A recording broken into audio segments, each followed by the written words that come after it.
Salut, salut tout le monde, tous les enfants de Dieu à travers le monde, chrétiens, pas comme chrétiens aussi, ceux qui entendent parler de Jésus-Christ, qui veulent venir mais qui hésitent. Voilà, je vous salue dans le nom de Jésus-Christ. Je suis content, je suis heureux. Là, il vient d'être 15 h et tout bon chrétien, tout enfant de Dieu doit savoir que il fut plus de 2000 ans de cela. Un 15 h, le Christ a donné sa vie pour que toi et moi nous soyons sauvés.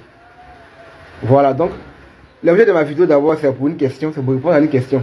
Mais d'abord, j'aimerais qu'on célèbre le Seigneur pour ce qui vient de se passer déjà, parce que il fut ce grand temps où le Seigneur Jésus-Christ a dit, dans la Bible, où la Bible dit, Dieu a donné son Fils unique afin que celui qui croit en ce Fils unique-là ait la vie éternelle. Et ce Fils unique a donné sa vie de quelle manière? C'est en allant sur la croix. Aujourd'hui, c'est le vendredi saint. Après, demain, c'est la Pâque. Nous célébrons la Pâque, mais ça a d'abord un sens, ça a un fond et ça a un début. Voilà, donc, le Christ a donné sa vie sur la croix à travers ce jour de vendredi saint. Et c'est ce qui nous permet d'être sauvés, d'avoir le salut. Et Jésus-Christ a donné sa vie pour l'expiation du péché. Voilà. Donc, je réponds maintenant à la question qui m'a été posée plusieurs fois, qui est nos parents qui ont vécu avant Jésus-Christ. Quel sera leur sort au jour de l'enlèvement? Parce que c'est une question qui revient beaucoup. Parce que quand on parle de la Pâque, c'est d'avoir accepté Jésus-Christ. Il est ressuscité, il est mort pour nos péchés. Ouais. Donc, on me demande souvent, ceux qui sont morts avant lui, là, ceux qui n'ont pas connu, ceux qui ont vécu avant lui, qu'est-ce qu'ils deviennent? Nos parents qui ont adoré les dieux qui n'ont pas connu, qu'est-ce qu'ils deviennent? La Bible est tellement profonde et Dieu est tellement miséricordieux qu'il n'a oublié personne. Il n'a oublié personne. Nous sommes tous ses enfants, toute sa créature. Voilà. Donc, la Bible dit quoi? 1 Pierre 3, verset 18 à 19, si je ne me trompe pas.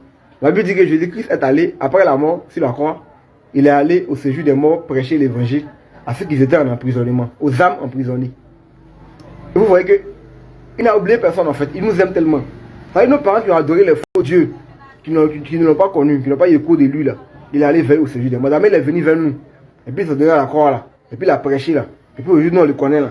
C'est comme ça hier, pour ceux qui ne l'ont pas connu, qui n'ont pas vécu en son temps, il est allé vers au séjour des morts. Mais bizarrement, sachant que tous ne l'ont pas accepté, hein, parce que dans la manière dont il a prêché, puis tout le monde n'a pas accepté de notre temps et puis à son temps là. C'est comme ça ceux qui n'ont pas vécu hier, quand il est allé au séjour des morts là. D'autres n'ont pas cru. Ceux qui étaient pour lui ont reconnu sa voix, ils ont cru. Mais lui, il a fait son travail. Il est allé vers eux, il est allé prêcher l'évangile. Et ceux qui sont pour lui l'ont reconnu. Ils sont venus vers lui.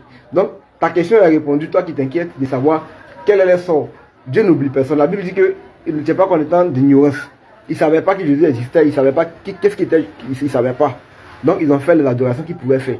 Mais lui, il est allé vers eux. C'est à eux maintenant de dire, ah, ok, voici le Christ qui est venu vers nous, on le suit. Donc, Dieu a répondu à ta question à travers la Bible. Jésus n'a oublié personne, il est amour. Son soleil brille sur les bons comme sur les méchants. Il nous aime tous. Il ne nous juge pas par l'apparence ou par les péchés, ou même par l'iniquité que nous commettons, comme le dit Psaume. Mais il nous juge parce qu'il nous accepte tels que nous sommes et nous pardonne parce qu'il sait que nous sommes faits poussière. Voilà. Donc, soyons rassurés que nos parents d'hier ont vu Jésus venir vers eux. Voilà. Et toi qui es là maintenant, présentement, qui t'inquiète, pense plutôt à ton sort. Est-ce que tu as accepté Jésus-Christ? Est-ce que tu vis pour lui? C'est la question qui est là. Donc, enfant de Dieu qui est en Christ, je suis heureux de ce que tu sois en Christ. Et nous sommes heureux parce que après le dimanche, c'est la Pâque. Nous allons célébrer, nous allons fêter cela. Mais pour ceux qui n'ont pas encore accepté Jésus-Christ, c'est le moment. On ne sait pas quand on va mourir. Et Jésus-Christ est réel. Il vit en chacun de nous qui l'avons accepté. Je prie que tu acceptes Jésus-Christ et que tu donnes ta vie réellement. Accepte Jésus-Christ, ta vie sera sauvée. Que Dieu te bénisse.